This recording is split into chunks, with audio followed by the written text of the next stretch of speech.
Hi folks, welcome to another episode of ERB Explained right here on the Dan and Derek Show channel. So today we are doing one of the most popular ERBs out there, Steve Jobs versus Bill Gates. Now, we're starting to enter some of the ERB where I know a lot of the stuff, but it's not quite my specialty like it was when we were talking about Newton and we were talking about Oppenheimer and such like that. So, if I get anything wrong, let me know in the comments below. I'm perfectly happy to be corrected. I like learning things. That's what this channel is for. It's about me going and telling you guys stuff you might not know, and you guys let me know if I'm wrong, and also let me learn stuff that I don't know. Maybe I missed something. Maybe I'm like, oh, I totally blow past something. So let me know. Don't forget also, like and subscribe to the channel so I know that you guys are liking this so that we can keep making more videos just like this. Without further ado, let's get to Steve Jobs versus Bill Gates. One of my favorite beats, by the way. Let me just step right in. I got things to advance. I'm an innovator, baby, change the world. Fortune 500 before you kiss the girl. I'm a pink, you're a nerd. I'm slick, you're cheesy. Beating you is apple too easy. Okay, so a couple of things. First of all, the way Steve Jobs just jumped right in, that's kind of Steve Jobs' thing. He was known for being kind of rude and brusque and straight to the point. Now, he did say, Fortune 500 before you kissed a girl. I don't know Bill Gates' history with women or anything, but Apple didn't make the Fortune 500 till Bill Gates was 27 or 28. So I kind of doubt that's right. That's just a generic insult, but don't take that as the literal truth. Yes, Apple's always known as being kind of the sleek, innovative, stylish company. It's still known for that. And Windows, when Bill Gates was at the helm, always did make goofy, cheesy, old dude thought was cool kind of stuff, even when he wasn't an old guy, he still just made stuff that was kind of cheesy. I like the being used Apple II Easy because Apple II Easy was the slogan of the Apple II computer.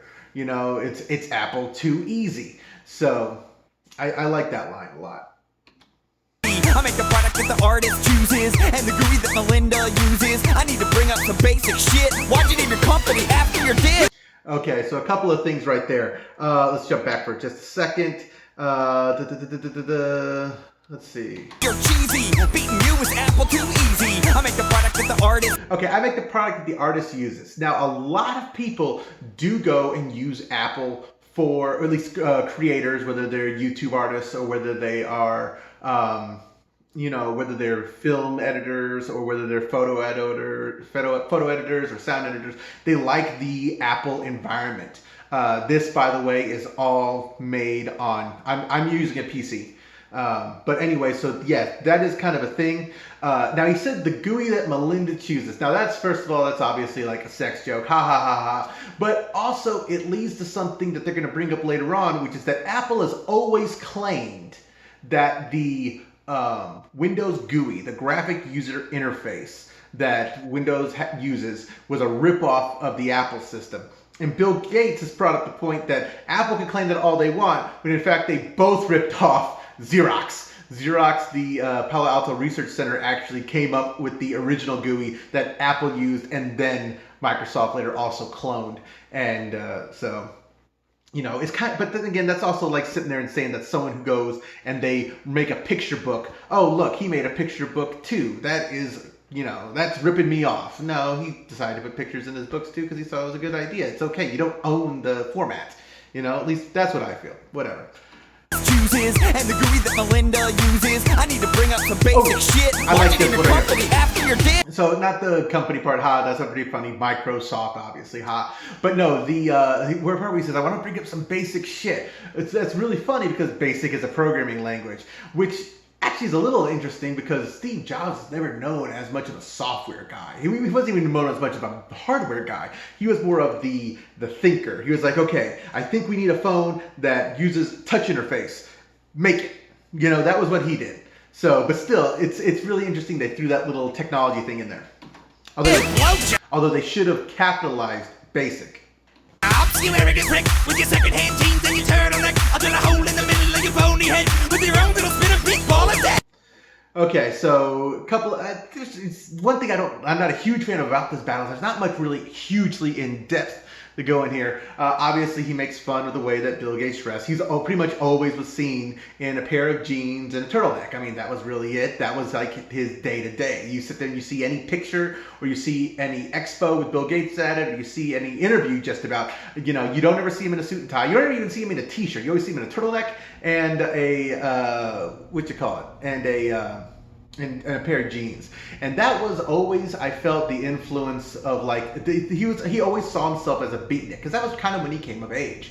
We'll get more into that in a little bit. And then, drill a hole into your head, little spinning beach ball of death. Everyone knows the spinning beach ball of death that Apple has. You sit there waiting for something to load and load and load. It never happens.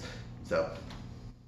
Hippie, you got given up at birth. I give away your net worth to AIDS research. Combine all your little toys and I still crush that. iPhone, iPad, iPhone, I smack. Okay, so that was a quick little bunch of stuff right there. So he called him a hippie. Now, a lot of people don't realize it's not Bill Gates. Steve Jobs didn't just look and act like a hippie.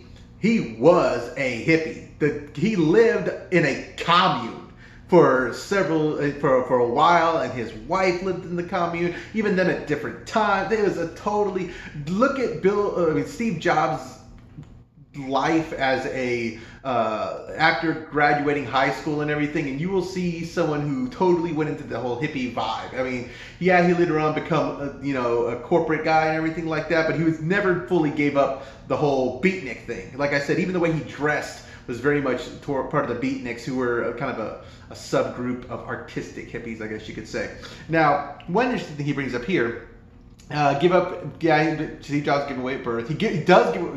Bill Gates does give away a ton of money to AIDS research and everything else. Right now, this has been recorded. You may notice I'm not obviously in my usual abode. Usually I'm recording in a spare bedroom at my house. Right now I am recording at the bar in the basement of my brother, who we usually record all the other Dan and Derek shows here. And the reason is because basically we are sheltering in place together. We both have gone and been self-isolating for long before this. We both have not pretty much left the house in over a month, both of us, along with our wives and children. So it's, anyways, but this, he's also got like 7 different vaccines that he is personally funding to try to find a cure for the coronavirus. So, Bill Gates does give a lot of money to humanitarian efforts. So. To AIDS research. Combine all your little toys and I still crush that. iPhone, iPad, iPhone, I smack. So that's a reference to a couple of things right there. So he's pointing out that at the time that this was written, Microsoft was more profitable than even Apple, including their iPads and their iPhones and everything else.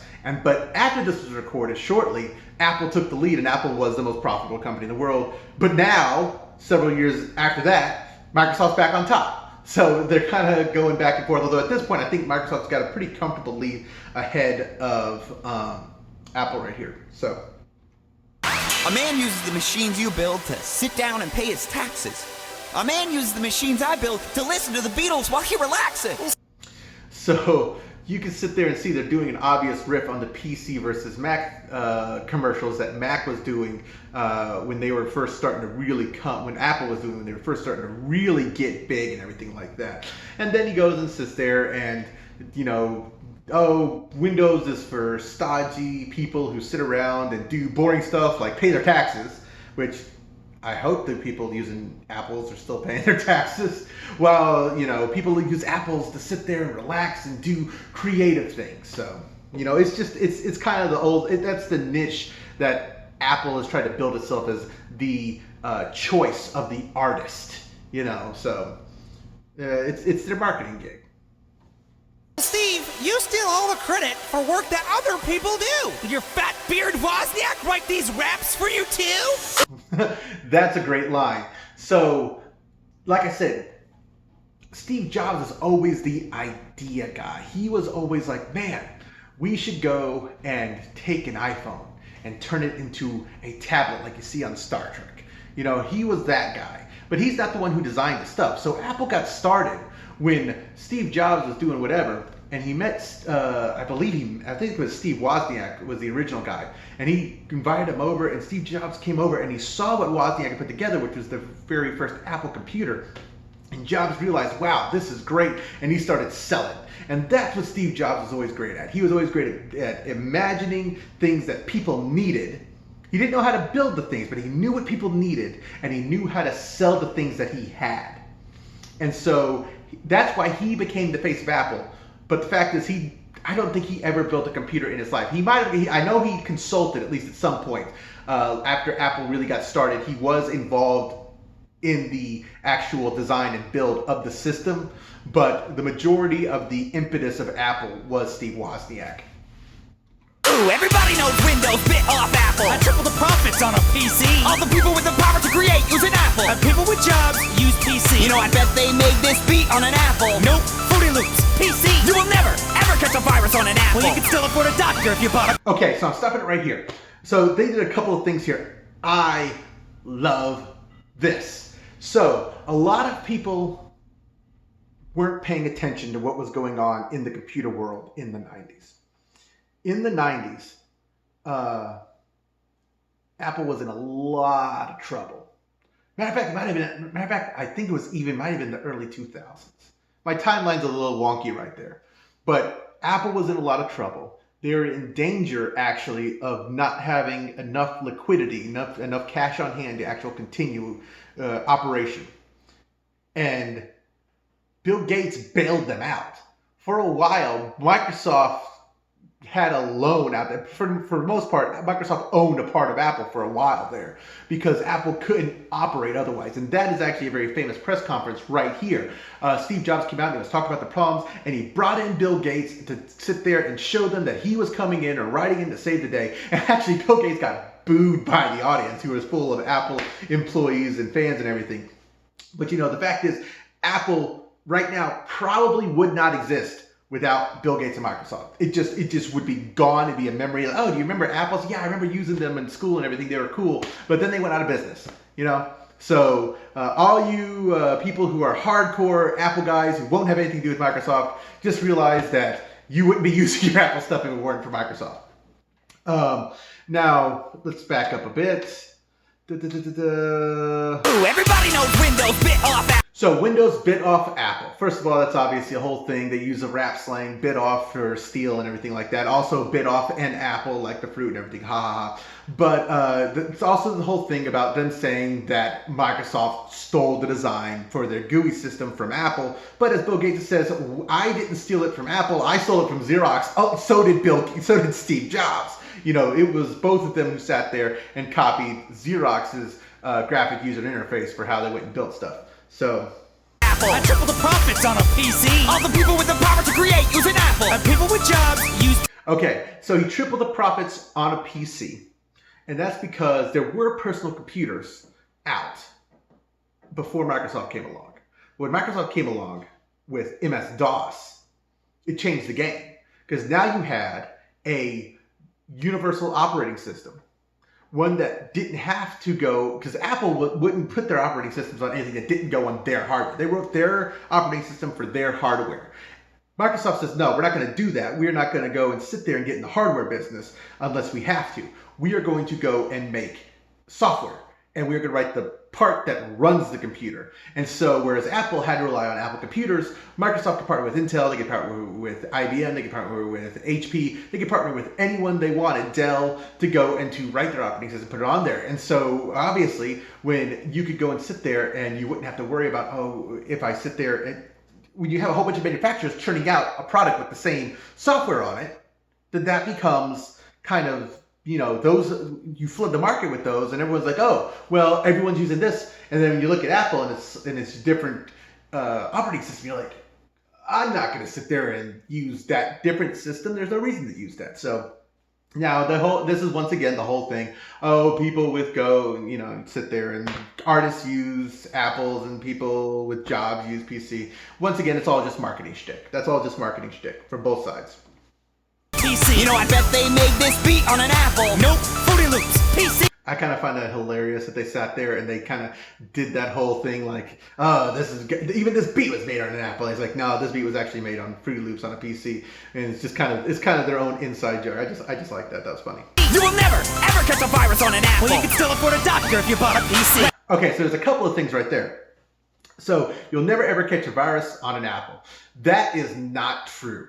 What it is Apple does have a lot less viruses for it, but it's not because of the fact that Apple is the super secure operating system. Matter of fact, you're starting to see more and more viruses come out that attack the Apple operating system. The reason that you see so few viruses for the Apple operating system is because your banks, your militaries, your government installations, all the people that are generally considered high value targets use PCs. And PC has 83%, I think, of the market share of all computers. So if you're a hacker and you want to get the most bang for your buck, why are you going to go after the 20% that instead of going after the 80% who have all the money and all the government secrets and everything else you want? You know, so the whole virus on an Apple thing is just not true. Still afford a doctor if you buy a PC. I mean, the cheapest I think I've ever seen an Apple laptop is like maybe $700, and I can go out and buy a $250 PC laptop. I mean, the computer that this is edited on and posted on, that everything on this channel was created with, cost me less than $500. You know, whereas I wouldn't have that power or that ability on an Apple machine for that price. It's just Apple, because of the fact that they have a whole, and the reason they're doing that, first of all, I'm not blaming Apple for doing it. The reason that Apple does it is because of the fact that they aren't selling you the hardware, or at least just the hardware. They're selling you a whole ecosystem.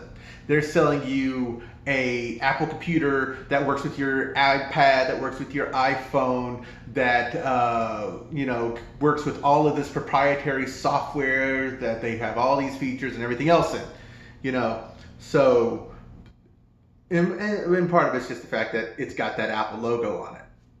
It's just people like that Apple logo. It shows high class. It shows sophistication, and so that's where part of the price comes in.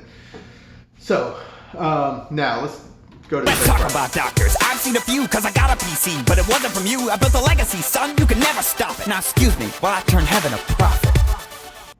Okay, so that was obviously a quick reference to the fact that Steve Jobs caught prostate cancer and later died from it. So not much you can say about that. Fine, wanna be like that? Die then! The whole world loves you, but you are my friend! I'm alone now with nothing but power and time! And no one on earth who can challenge my mind! Okay, so a couple of things right there. Steve Jobs was actually pretty broken up about death. Bill Gates was pretty broken up about the death of Steve Jobs. But it's not like they were best buddies, they were bosom buddies. Bill Gates was always friendlier towards Steve Jobs than Steve Jobs was towards Bill Gates. I wouldn't even characterize their relationship as a friendship, as to say that they had a great deal of respect for each other. Because Steve Jobs could recognize that Bill Gates had a lot of talent when it came to developing stuff. And Bill Gates could recognize that Steve Jobs had a lot of talent when it come to imagining and selling stuff. They had two separate talents that ran parallel to each other.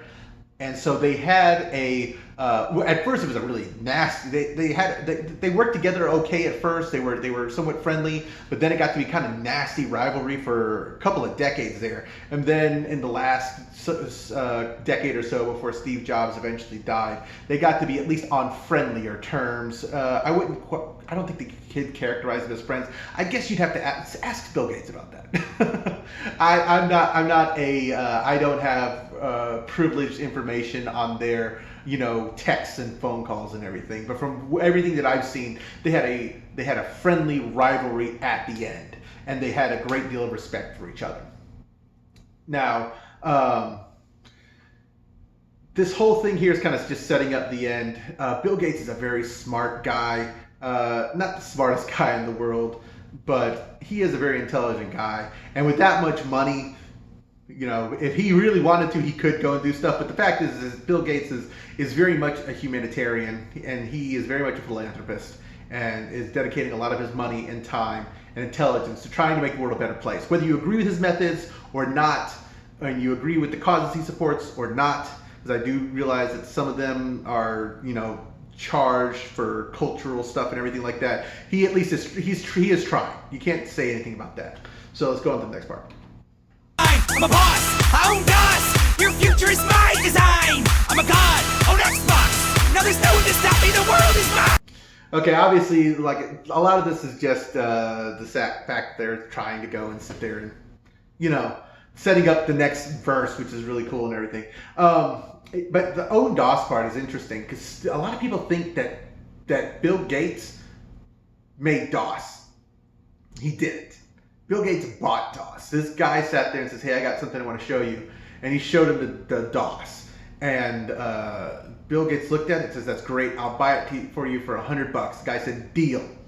Bill Gates bought it, rebranded it as Microsoft, and sold it to everyone, and turned his company into $1 billion thing. And yes, it did become a lawsuit later on, but and yes, he does own Xbox. Everyone knows, you know, Microsoft owns the Xbox. If you don't know that Microsoft owns the Xbox, well, now you do. Microsoft owns Xbox. So, I'm sorry, Bill. I'm afraid I can't let you do that. all right. So this is a great reference. Well, here, let's just get it to go. Take a look at your history. Everything you built leads up to me. I got the power of a mind you could never be. Okay, so this is HAL 9000 coming in as a run-in, although, you know, computers can't run. But anyways, this is obviously a reference. If you guys haven't seen it, to 2001: A Space Odyssey. You got one of the astronauts in there, and he's like, "Hal, open the pod bay doors, Hal." He's like, "I'm sorry, Dave, I can't allow you to do that." And so, you know, and then he's obviously saying that he is the pinnacle. He is what Apple and Microsoft and all their computer designs are leading up to, is HAL 9000, which is a self-aware artificial intelligence, which we're nowhere near that, by the way. But I don't think even, especially not in 2001, which was almost 20 years ago now. So I'll beat your ass in chess and Jeopardy. So this is a quick reference to Deep Blue, who won both chess and Jeopardy games against champions. Although I'll point out that recently, if you guys haven't been keyed up with it, AlphaZero is a scary good game computer. Look up, I think on Netflix has a whole documentary on AlphaZero. It is incredible. It is the first computer to beat a human at Go, which makes Go makes chess look like chutes and ladders. Go is incredibly complex compared to chess, and AlphaZero sat there and beat what it was widely considered one of the best Go champions in the world, and it's amazing how it did it. You need to watch that documentary. So, but yeah. I'm running C++ saying hello world. I'll beat you till you sing about a daisy girl. Okay. All right, I'm not sure about the Daisy Girl part. So if someone knows what that is, go ahead and comment below. Let me know. What's the whole thing about a Daisy Girl? That one I'm not sure about. But the C++ and Hello World thing, that's actually a very common beginner programmer thing, is to just make the computer display Hello World. That's like the first thing you learn how to do when you're learning any language. That's what I learned when I learned how to write BASIC. Was the first thing I learned was display Hello World. C++ is it's been around for a long time now, but C++ is pretty much still the standard for everyday coding. Not for like your specialized stuff and everything, but it is the basis for a lot of more complex stuff. And it's pretty much where you would get started nowadays if you wanted to learn how to code. So. I'm coming out the socket. Nothing you can do can stop it. I'm on your lap and in your pocket. How you gonna shoot me down when I got the rocket? So it's obviously, it says coming out of the socket. For those of you who don't know, when you put a CPU into a motherboard, the part that it hooks into is the socket. In your lap, in your pocket, laptops, phones, when I guide the rocket, computers on board of ICBMs and intercontinental, I I said ICBM, which is Intercontinental Ballistic Missile, and Tomahawks and such like that are all computer guided in the nose cone. They sit there and they get the coordinates and they get where they're going, and then they pretty much just go on their own, and you don't have to guide them or anything. Your cortex just doesn't impress me, so go ahead, try to Turing test me. Okay, so cortex is obviously a reference to the brain. Turing test. So Alan Turing sat there and devised the first test, the test whether something is truly artificially intelligent, which is if you could go and quiz a artificial intelligence and ask it, I can't remember if there was a set number of questions or was have a conversation, but basically if you could sit there and interrogate a computer and you could not tell that it was a computer, you didn't know that it was not human, then it would be considered to be a true artificial intelligence. As far as I know, nothing has yet passed the Turing test. So I stomp on a Mac and a PC too. I'm on Linux, bitch. I thought you knew. that's pretty funny right there. So obviously you got the Linux people who believe that they are superior to both Mac and PC. I've experimented some with Linux. I truthfully don't have enough time to sit there and really get in depth with it, so I kind of gave up on it after a bit. Maybe I'll go back to it. I don't know.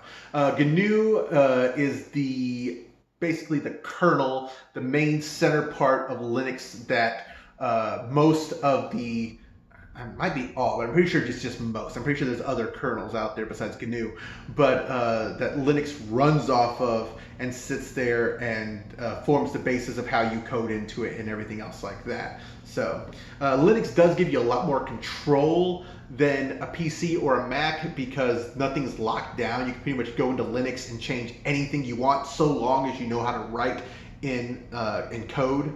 But so. My CPU's hot, but my core runs cold. Beat you in 17 lines of code. I think different from the engine of the days old. Hasta la vista, like the Terminator told ya.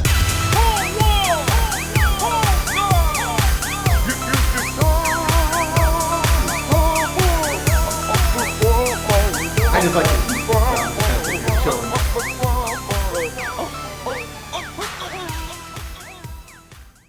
Okay, so obviously he was like, oh, I run, my CPU runs hot because, reference to overheating. My core runs cold. That's kind of funny because you have a CPU that runs several cores at the same time, several different central processing units.